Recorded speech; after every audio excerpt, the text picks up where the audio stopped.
ce jour, c'était le 2 janvier. Avant le 2 janvier, M. Kasavubu a contacté papa pour nous colloquer. Tout le monde sait qu'il faut anza. Mais papa, tous en mindu quitté. Tous en la jeunesse qui a bakiste. Mais mindu kezalité. Alors, Mundele Mokoye a servi sur arrangement. Par le canal, il y a Congo, donc il faut traverser le Congo parce que M. Kasavubu a en contact avec l'abbé Youlou. Mais Mundele on a yé à ça servi arrangement nyons. Donc, avec le papa, on peut pas que nous là. Papa, to kota kina voiture ya tata mpanzo wana, pona kukene njili. Kota Sainte-Thérèse. Jusqu'à présent, nous connaissons le babo. Il y a une place de Télémaki. Il y a une zela papa landaki, nanda wakana kota. Et zalaki, yé papa, monsieur Kasavubu, tata Ngonda Samuel, tata Mansianga Georges, ngai na tata Waku, Etienne. Concret, il y a moins de bien carré. Wazana qui m'enseigne. Donc, tu connais biso mutoba. Ngai na papa na tata Etienne, na tata Ngonda Samuel, tuzaki pati moko. Monsieur Mansanga Georges, na monsieur Kasavubu na Mundele wana bazaki na pati mususu. Ezaki pati mimbale. Tokei tokangi, papa kiti, bakei. Koti na ngari ndako ya batolo batsala kango na batolo ya batono ya mama moko oyibi mboka soko bazotongo sika tangwana batolo bangara basalaki ya batolo nde kuna museka soba kana kutuna papa mutamuntu tulimu senga kimpwanza mituzana mbongo te yo na baki intradiste soko sengi endi kutaba ko pesa parce bazoyi ko la papa mingi soko sengi bakopesa mbongo mundelo yo mwena vande awa ye mutu asali arrangement pona tusoma minduki mais biso mbongo ezalate surtout sengi mbongo babezi bakuyoka mindele bakuyoka te bitu senga mbongo pona kusoma minduki ekozala mabe mais yo soko sengi te tozala eloko kusala bakopesa mbongo tukuzwa nde tukusoma minduki papa vandi kima mwa quelques minutes tango saleka botika kana kinolala. Mundela Touni M. Kasavubu, qu'est-ce qu'elle a dit? M. Kasavubu a yébisié. Alors, mais moi je pars demain. Comment me dit de dormir encore? Comment est-ce que moi, demain, obligatoirement, je dois rentrer? M. Kasavubu na munoko na ye alobi, tika yake ngolala parce que bakukuta na mtamuntu. Donc, ils ont papa simokimango. Mais papa, eloko ni nasengaki. Bo pesa nga lettre vous préparer, bo pesa ngai. Na kena nango. Bapesi lettre na papa tuzongi na ndako le 3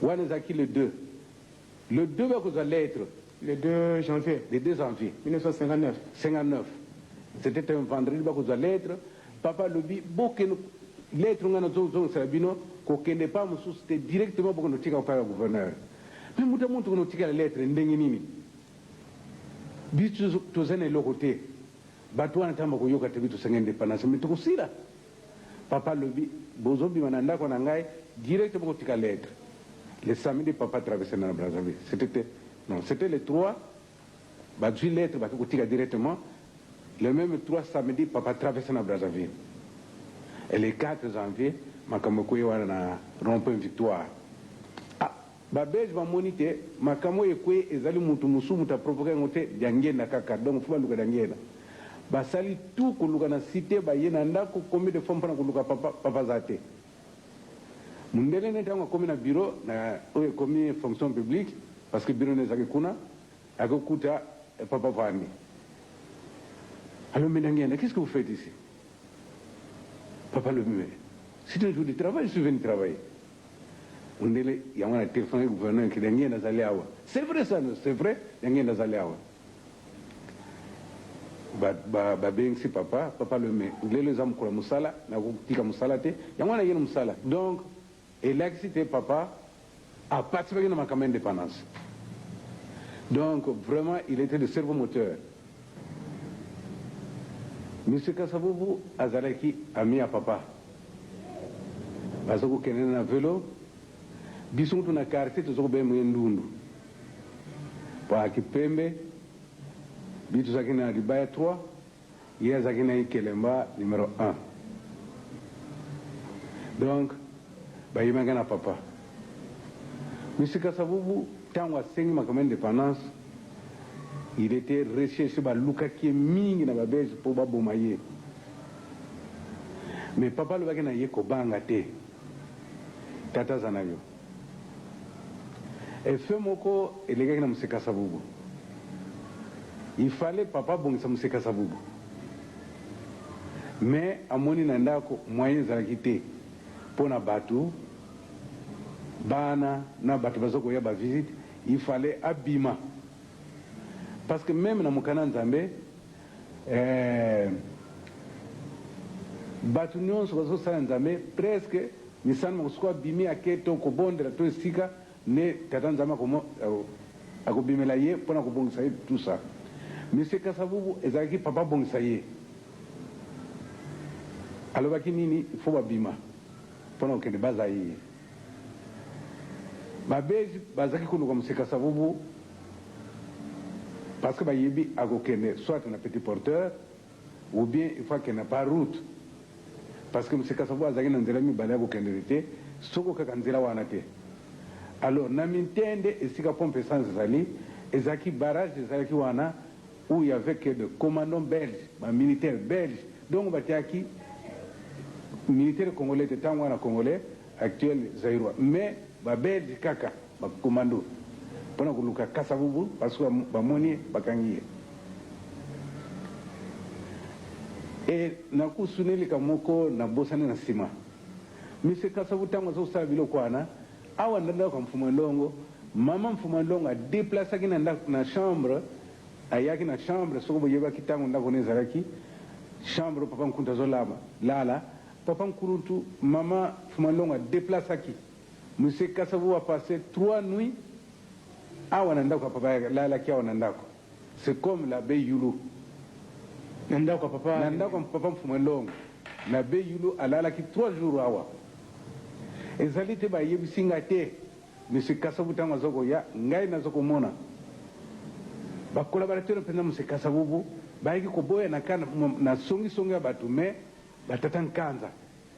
Nde batu bazaki kusoutenir tata Kasavubu mais lukwa tuzana système kuwela o ngai kasi oyo kunate ndesiga yo kabala bango pona kukene baza yi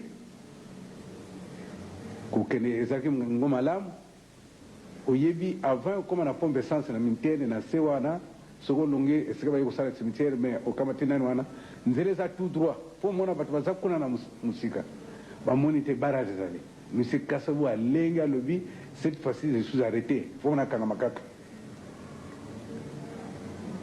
papa lobby Monsieur Kasavubu comment on a pas cité mais tant que comme on a lobaté nous ne sommes pas tranquille alors mais papa mais vous m'avez trahi c'est fini moi je suis arrêté papa lobby mais nous on a sali na yo oyeba ngo susute Monsieur Kasavubu tellement azakina kitiki mingi ko banga mingi amona kikaka ifona kangama papa lobi na ye ko lobelo côté wana tranquille mais surtout comme wana mutabi mate ko koma na barrage papa fongoli porta kiti muneleta monika papa apesi papa salut monsieur comment ça va et à la maison ça va où est-ce que vous partez papa lobi na kia wana kazangulu ko tela mutamaladi samba tuna banani batu bazana orke tenza kina papa Kasavubu mutu mususo kubosa na Kasavubu te mais sika skoyo jamais ba sari rendre compte que na voiture batu mususo bazali ba monika ka papa yemoko balobi kene malamu ba fongoli barrage papa leki papa suka kina Kasavubu te oyebi na luzumu avant que descendre monter le luzumu cimetière moko zawana à droite soko longue pa boya à droite nde voiture côté na zamba eza voiture ngai kalamvula ya ngai ngam na memagite me muntu memaki azaki na vola tata Luvanga Ferdinand mebeza ye muntu azaki na vola voiture côté papa bakesika na musika saba mungisi sili au retour na même intende musika saba abosa nite alega kyawa Papa Lomé. Nous avons passé par ici. Mais c'est fini, donc à beau ça n'était, les gars qui le reçoivent. Akomi, Papa Kiti, Linga Salaki, Batuni, mais il s'agit de ce qu'il y a à Kazango, pendant le travail de oui, et comment à Bazama bien. À fond le barrage, Papa Liki. Et là, c'était Papa, Azaki Mutamoki n'a pas sauté. Par contre, mingi to yebi o bazaki koyana papa, bayana moi, bayana butu to yebango. Parce que dans ce que papa, il y a des fois jusqu'à 22 heures. Même 2h30 du matin. 3h, non. 3h du matin. Donc, tu y es battu. Mais, Balobaka, rien n'est prophète dans son pays. Batba yebi papa te. Ndenge baba juif balobaki, ba yebi kolo yesu te mwana nzambe. Ndenge bazolo baba balobi, ndenge na nzambe te. Mutu tozo fuka mutu. Mais, tout ce que les leçons que tu as boyé, grâce à Papa Dangena, qu'on le veut ou pas, tous les alliés pour la Papa Dangena. Pour ne pas prendre du temps, je m'excuse beaucoup. Même pour l'indépendance. Moutounini ayako yebsa ngai na zano vivant lelo na ebite lobby ayako yebsa te ngai na participer kim pour la cotisation to sala kim pour na kufuta maître croquet. Ngana lingina mona nanu mutuana. Bonga to bimsa mikanda papa pesa kimbongo, bongo yabi msawe ba pesa kimbongo. Porque croquet tango yaki muta pesa kimbongo papa nengena kuntima. Izaka mutu ya boni. Combien? Mbala liboso tango ba yeba lobby maître croquet ye tozana mbongo te ya kufuta. Bakisi batu bayaki. Papa koti na ndako 450 na mbongo tangwana. Lelo sokoto sengentere. Gouverneur ni kwa kufuta biso. 450 na kote apesi. Basali de charge. Nikane zabi. Le lendemain baye ya dio makangami depuis à côté de Bolo Bakou, c'était sur un bon réalité. Combien 450? Papa Zongi Nanda, qu'on a chambre, à Kamiti Bon à Pessi. Donc ce qui fait 900. Il y a l'élo, non, de Futango. Mais tout ce qu'il avait fait, les gens, Bakamiti Papa, Mouyibi, n'a balabala mouta legate. Mais bisto yibite Papa Zalinzambe. Azamutu ya mukilo te. Soka zaki mutu mukilo yo, ndeka kusabilo kwa nate.